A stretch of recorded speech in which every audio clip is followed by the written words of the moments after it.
Some of the things that's going to happen when you look out and see what can I contribute to, what can I give, I guarantee you, ladies and gentlemen, you're going to have a voice that's saying, it's just no use. It's out of control now. There will be a voice telling you that you'll be wasting your time and wasting your energy and wasting your effort.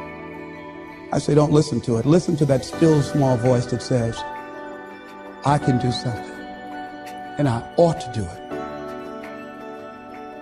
We ought to do it. Disraeli said this: nothing can resist the will of a people that will stake even their existence on the extent of their purpose for good.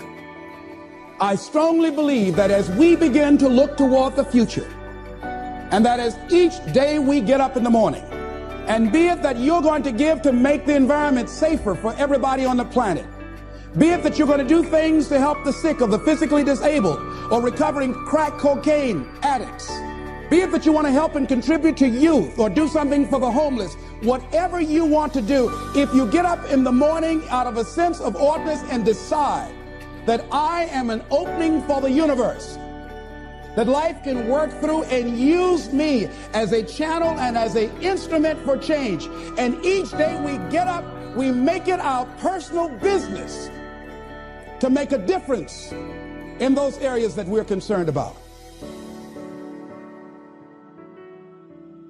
How you give your life, to give the best that you have, to give love, to give encouragement, to give help, to give support. If that's what your life is about, whatever you put out here, ladies and gentlemen, I guarantee you it's going to come back. Now, the reason that most people don't give is because they operate out of a consciousness of scarcity. They don't believe that there's enough to go around. They can't see themselves having the capacity to give. They don't believe that they have anything to offer. They don't see themselves as an opening for the universe to work through. So if you begin to look at this new era that we're in, begin to see yourself as an opening for the universe to move through, to work through, to make a difference in life. See yourself being used by life to improve the quality of life, to expand and to grow.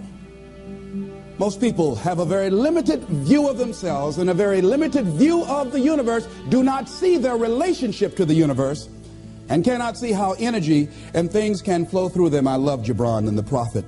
Then said a rich man, speak to us of giving, and he answered, you give but little when you give of your possessions, but it's when you give of yourself that you truly give. Gibran goes on to say, there are those who give little of the much which they have, and they give it for recognition, and their hidden desire makes their gifts unwholesome. And we know people who give only to be recognized. I love that old saying, judge a man not by what he does, but by that he doesn't have to do. And to judge the true quality of a man is what he'd do when nobody's looking. Gibran goes on to say something else important. He says, and there are those who have little and give it all. These are the believers in life and the bounty of life. See, most people don't give, ladies and gentlemen, because they don't believe in life. Most people don't give because they don't understand the abundance in life. And so they go through life holding back on life, not understanding this also, that what you hold back from life, life holds back from you. So most of us go through life, ladies and gentlemen, not giving, and we're cheating ourselves, and you're also cheating life. See, I believe that all of us have some work to do. I strongly believe that each one of us showed up to do something, that each one of us showed up to contribute something to life. And that if we don't do it, it will not be done. See, no one is going to give Les Brown's speech. No one is going to write your book. See, if you've been given something to do, and if you don't do it, what you're doing is short-circuiting the flow of the universe. See, just imagine, if you please, we had a circle and people are standing around in this circle. And let's say we were given a bucket of love. And then I pass it to the person to the right, and they pass it to somebody else, and they pass it to somebody else, and they pass it to somebody else, and they pass it to somebody else, and it comes back to me. One of the great things about giving is that as you give, you're going to receive. What we want to do is keep the flow going, keep the flow going. If anybody gets the bucket of love and stops and holds it there, all of us suffer. They've short-circuited the flow. They've stopped what was going on, the energy that was going around. See, you are part of an equation, and you are needed. Part of why we should begin to look at how we give up our lives, that we've got to begin to see, what is it that I'm supposed to do? What is my life work? And then give ourselves to that. Because as we do that, ladies and gentlemen, I guarantee you, as you begin to take on this new era that we're in, if you decide that I'm going to begin to start living life generously, I'm going to start giving more of myself, I'm going to start putting out more, contributing more to life, here's what's going to happen, ladies and gentlemen. I guarantee you that life will take on a whole new meaning for you. I guarantee you that as you begin to give more of yourself in your work, give more of yourself in your marriage, give more of yourself in your relationships with your families and friends, give more of yourself to your talent, to your vocation, to your job or your business, as you begin to set high standards for giving that which you have been given to share in the universe, I guarantee you that life takes on a whole new dimension, that you'll be happier. You have a greater sense of happiness and fulfillment in life. Now, that doesn't mean you're not going to have some challenges. That doesn't mean that you're not going to have some problems that you'll be dealing with on a day-to-day basis. No, that doesn't mean any of that. No, that will not exempt you from that. But what it does mean that now you will begin to take off on some new paths to some newer horizons, that you'll begin to see life totally different than most people. I think that's what Henry David Thoreau meant when he said most men live in quiet desperation. That most of us go through life because we're not using that which we've been given, that we are punished, that we're going through life getting up in the morning with no reason to get up. See, once you find out your purpose in life, and once you decide that you're going to live a life of sharing and giving and contributing to life, you don't need an alarm clock to get up. That you move differently. You have more life in you. But most people are walking around dead. Most people are looking lifeless. Most people find it a hard effort to smile. Most people are abusing themselves with alcohol and drugs and evading their own greatness and holding back on themselves. For years, I was cheating myself. For years, I could have been doing exactly what I'm doing right now. But I was afraid. I didn't feel I was worthy, and I didn't want to recognize that which I had been given. I had a limited view of me, and I was literally running away from me. I mean, life sometimes chases me. I say, no, we want you to do something great. No, not me. Go get somebody else. No. You're not talking about me. No. You don't know what I've been doing. No. We want you. We can just groom you and train you and get you ready. Me, yeah. Are you sure? Me, yeah. No, not me. No, I'm just down. No, I don't want to do that. See. And then so I just get tired of chasing. Come over here. Come over here. You ain't got enough sense to come. Just come over and shut up and straighten up. It just whip you so hard after a while, you say, okay. Ladies and gentlemen, one of the reasons that we should begin to give more is because we owe a debt. Reading a book, John Powell. Well, I'm afraid to tell you who I am because you might not like me, and that's all I've got. A line in there I love to quote: we are made by those who love us and by those who refuse to love us. As I talk to you right now, you're looking at a lot of people up here, ladies and gentlemen. It's not just Les Brown standing here. A lot of people have contributed to make me who I am right now. None of us are here because of our own doing. All of us have had life to contribute to us. Many times complete strangers. So we all have cookie people in our life. What do you mean by cookie people? Cookie people and chicken soup people, as I call them when I do my workshops. Cookie people are people like Miss Lillian. When my mother used to whip me as a kid, and I was a bad twin, always getting in trouble, Miss Lillian would hear me screaming, and after Mama would get through, Miss Lillian would come over to the house and give me some cookies and milk. And my mama said, what you doing back there, Lillian? I'm just giving him some cookies, Mamie. And she said, here you are, Leslie, even though you're a bad little boy, I brought you some cookies. So cookie people are people who, even when you are bad, even when you are not being who you really are, they look beyond your faults and see your needs. Even if you're a moody person and curse them out and dog them out sometimes, these cookie people love you unconditionally. How many of you have ever had cookie people in your life? All right. So we all have had cookie people that the universe has put in our lives to contribute to us. The other people are the chicken soup people. Chicken soup people are people that you can call at 2 o'clock in the morning and say, I got a flat tire, will you come help me? Or my battery is not running, would you come give me a jump? Or I need some help, would you come get me out of jail? If you don't have some chicken soup people in your life, you better get some. But these are people that you can always call on to help you out. So I'm encouraging you to give a letter of appreciation to some of the cookie people in your life. Some of them might have already made their transition. Write some letters to some people who were a leg up for you, some people who contributed to you being who you are. And just say, I was just thinking over the years, I know you know I love you and appreciate everything you've been to me, but I just wanted to drop you this letter. How do you think they'll feel if they get that? Just out of nowhere, just want to thank you for how you have enriched my life. You might not have thought much of it, but because of the help and assistance you gave me on that particular day, that was a turning point in my life. Why should we give?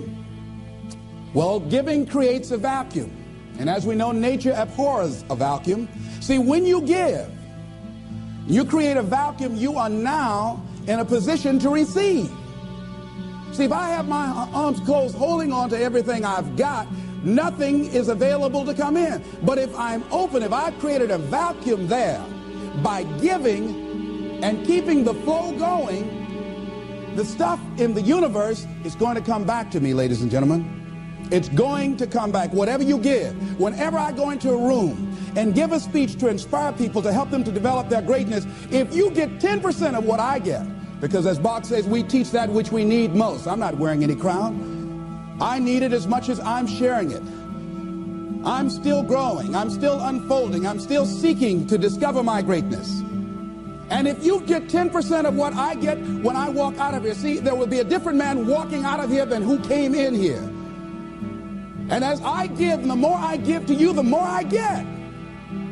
Most people don't understand that. That's a law of life. Do you know that we can literally eliminate poverty overnight? We can eliminate hunger and homelessness overnight if people understood the concept of what giving means and the power in it, about the difference that it can make in our lives. I guarantee, if you go to any rundown neighborhood and interview the people there, evaluate their lifestyles and what they're doing and what they're contributing to life, and then go in a wealthy neighborhood and talk to those people and evaluate them and check out what they're doing with their energy and their time and what they're contributing to life.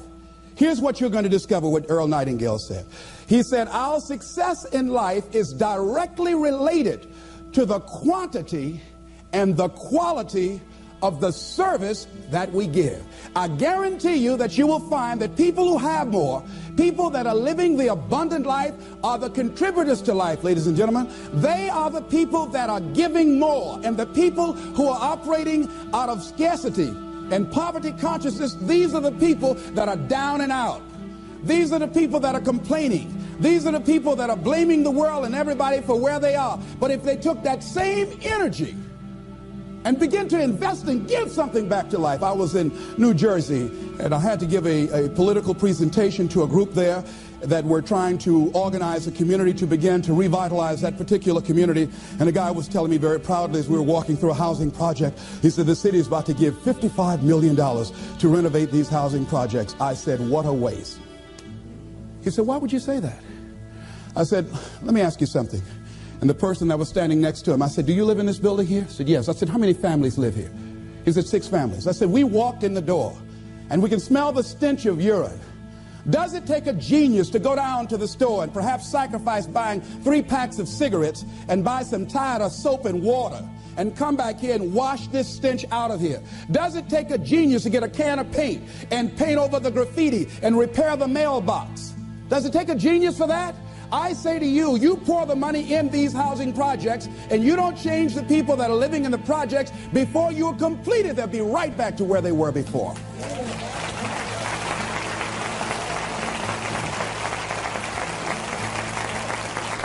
If it is to stand, and I'm not saying that there aren't situations where people need some help and assistance, but people must be allowed to contribute. I say they should pay for the paint. I say they should pay for the mailboxes to be repaired and the windows to be broken. And I guarantee you, if the children go outside throwing a ball, they say, don't you hit that window, you fool. You know how much I paid for that window?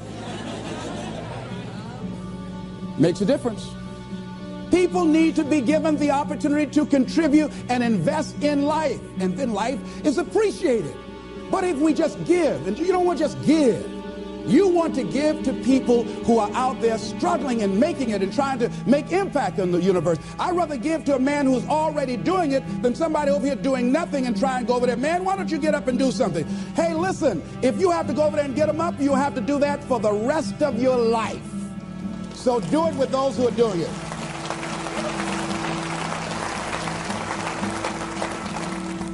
So you want to keep the flow going by working with people who are contributors to life. Leave the dead people alone that are taking away from life.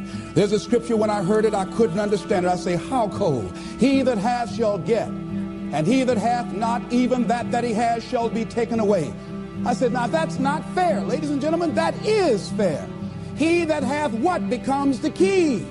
He that hath a generous view of life. He that has courage. He that hath initiative. He that hath resourcefulness shall get. But if you're like the guy that I was in a hotel and asked him, I said, look here, I said, he was a bellman. I said, I need to get my shoes shined. Oh, I don't shine shoes. Oh, how long you been working here? Oh, about 3 months. What were you doing before then? Oh, I just got out of the joint. Yeah? You don't shine shoes. That's beneath you, but it was okay to steal. That's not beneath you, huh? See, another guy, ex-offender, I was telling him I had a job for him. What kind is it? What do you care?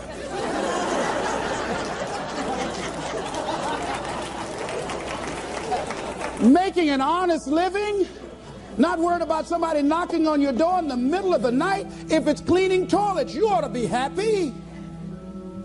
See, he's a taker, ladies and gentlemen. You think that somebody's just going to come give him something out here in life. It doesn't happen that way. No, it doesn't happen that way. Here's something else you're going to discover in giving. Something that's very important. Give thanks. Giving thanks creates power.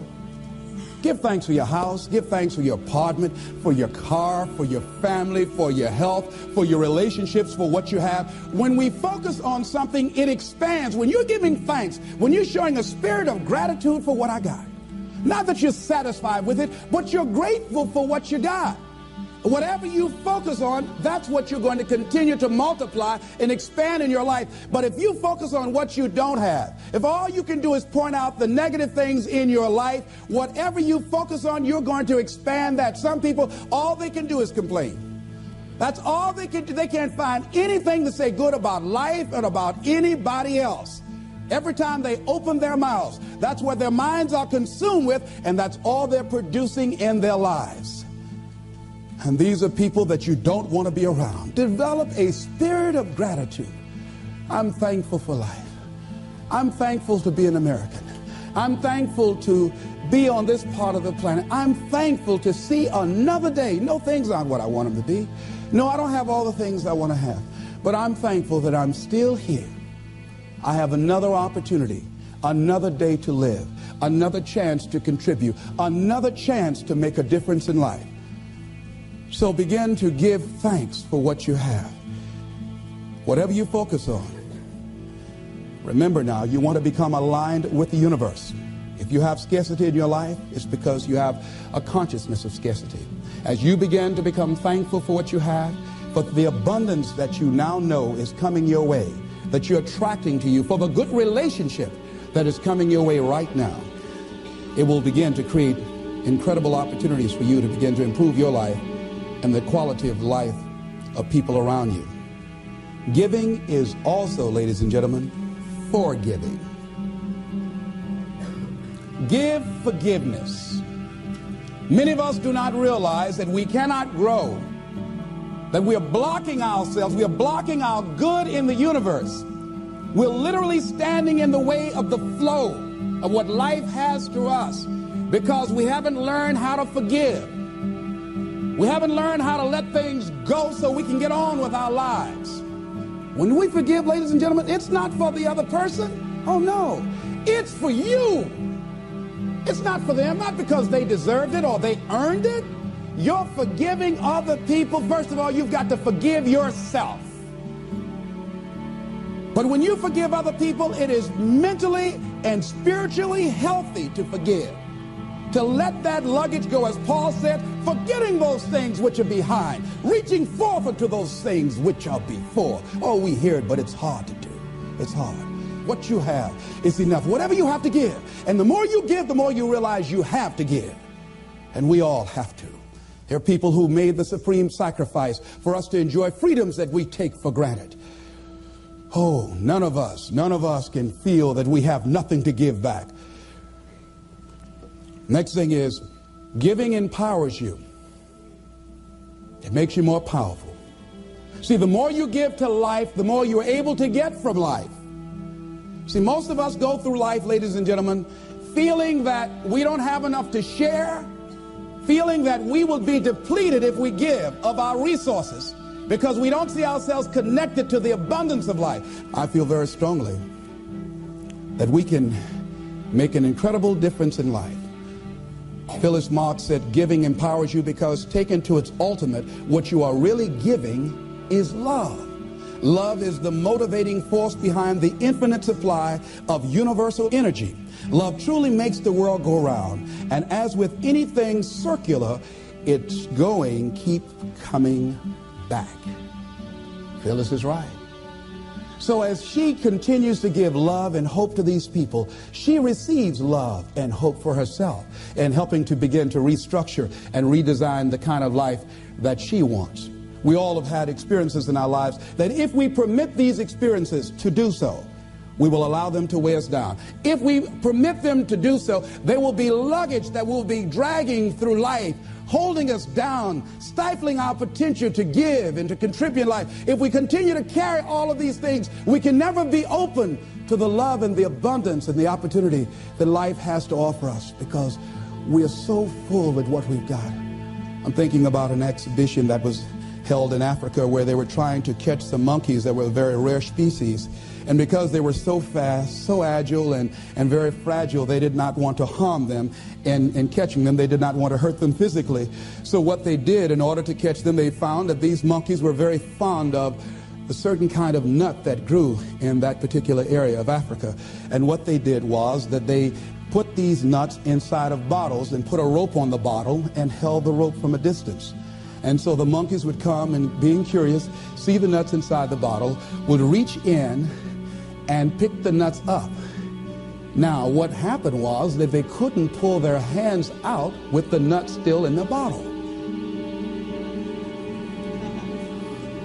And so then the exhibitioners, the hunters, would come while the monkeys are there just jumping around. All they have to do now is let the nuts go.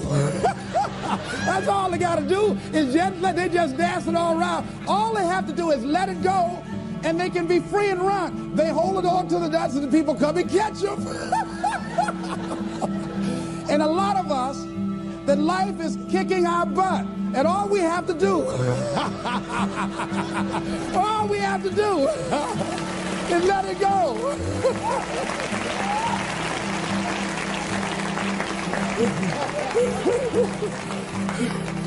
We just keep holding on like we crazy.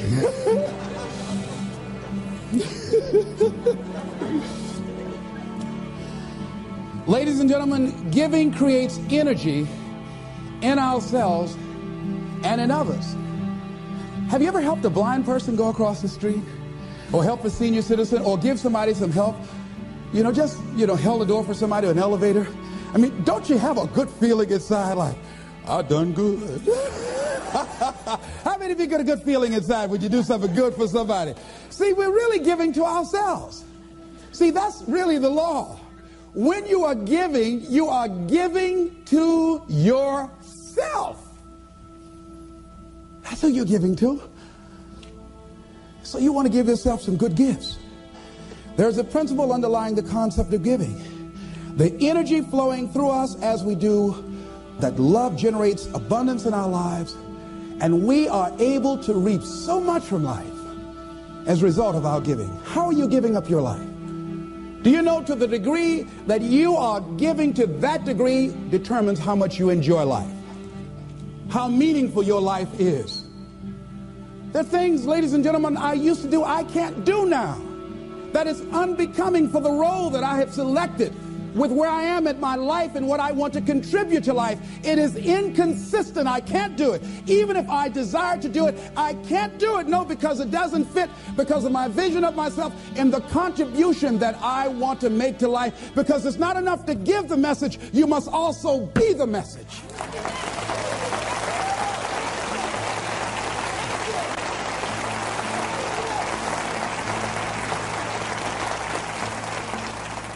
Next thing is that we must give out of a sense of oughtness. Immanuel Kant, in a book called Critique of Pure Reasoning, he says sometimes we must give out of a sense of oughtness, that there's certain things that happen that we just say something ought to be done about this. A policeman in Washington, D.C. was working one of his patrol areas, and he came up to a car in a park, and the car was running, and he saw a figure slumped over the steering wheel. He got there looking in with a flashlight, and he saw a 14-year-old boy with a bullet through the back of his head. And he said, oh no, he has a son himself. That could have been his son. And he says, something ought to be done. We're losing too many young people. And so this man went home. He had like several $1,000s worth of exercise equipment in his basement. He rented a place. He started bringing the kids in to get them involved in taking care of their bodies and physical exercise and athletic activity. He now has expanded that to getting them involved in entrepreneurial ventures, saying that this is a free enterprise system, and the more enterprising you are, the freer you are. And now these kids have started their own business. They have a little shopping center that they run, they operate, they are managing. And they have commercials on radio, and I'm going to be going there doing some training with them. So he decided, because of that event, that I ought to do something. Now, some of the things that's going to happen when you look out and see what can I contribute to, what can I give, I guarantee you, ladies and gentlemen, you're going to have a voice that's saying, it's just no use. It's out of control now. There will be a voice telling you that you'll be wasting your time and wasting your energy and wasting your effort. I say, don't listen to it. Listen to that still small voice that says, I can do something, and I ought to do it. We ought to do it. Disraeli said this: nothing can resist the will of a people that will stake even their existence on the extent of their purpose for good. I strongly believe that as we begin to look toward the future, and that as each day we get up in the morning, and be it that you're going to give to make the environment safer for everybody on the planet, be it that you're going to do things to help the sick or the physically disabled or recovering crack cocaine addicts, be it that you want to help and contribute to youth or do something for the homeless, whatever you want to do, if you get up in the morning out of a sense of oughtness and decide that I am an opening for the universe, that life can work through and use me as a channel and as an instrument for change. And each day we get up, we make it our personal business to make a difference in those areas that we're concerned about. How are we going to do it? We don't know, but we know that we can make a difference. And we might not be here to see the results of our efforts. We might not be here as many of the people who before us made sacrifices that they did not live to see or reap the benefits of. James Weldon Johnson, stony the road we trod, bitter the chastening rod, felt in the days when hope unborn had died. Yet with a steady beat have not our weary feet come to the place for which our fathers died. We've come over a way that with tears has been watered. We've come treading a path through the blood of the slaughtered. When we came here, somebody paid the price for us to be here. And as we begin to look toward the future, we all have an obligation to give something back. A lot of us don't give more because of the fact that we allow ego to get in the way. I'm thinking of a man that was well-dressed, walking through a neighborhood one day. And a lady came to the door, and she said, "Hey, you, He stopped. He said very politely, "Yes, ma'am." She said, "Come here." He came to her. "Yes, what may I do for you, ma'am?" She said, "I want you to cut my wood." He said, "Yes, ma'am." He took his coat off, and he took the axe that she had there, and he cut the wood. She said, "I want you to take some around the back and put some in the fireplace." He said, "Yes, ma'am." And he did that. And after he finished, she said, "What do I owe you?" He said, "Nothing, ma'am. Thank you for the opportunity to serve you." She said, "Okay." And he left, and he was walking down the street with his coat over his shoulder. And her maid came up. She said, "Do you know who that was?" And the lady she worked for said, "No." She says, "That's the great Negro educator, Booker T. Washington." She looked out the window. She said, "Is that right?" She said, "Send for him." And that lady that Booker T. Washington went in and cut the wood for contributed several $1,000,000 to his dream of building an institution of higher learning, Tuskegee Institute, that is standing today.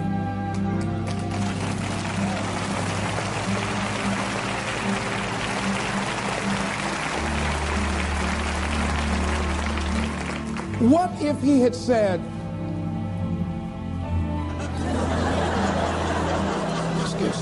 "You said do what?" "Cut your wood." Don't even come up in here with that kind of stuff. You better cut your own wood if you wanted to get it cut. You cold.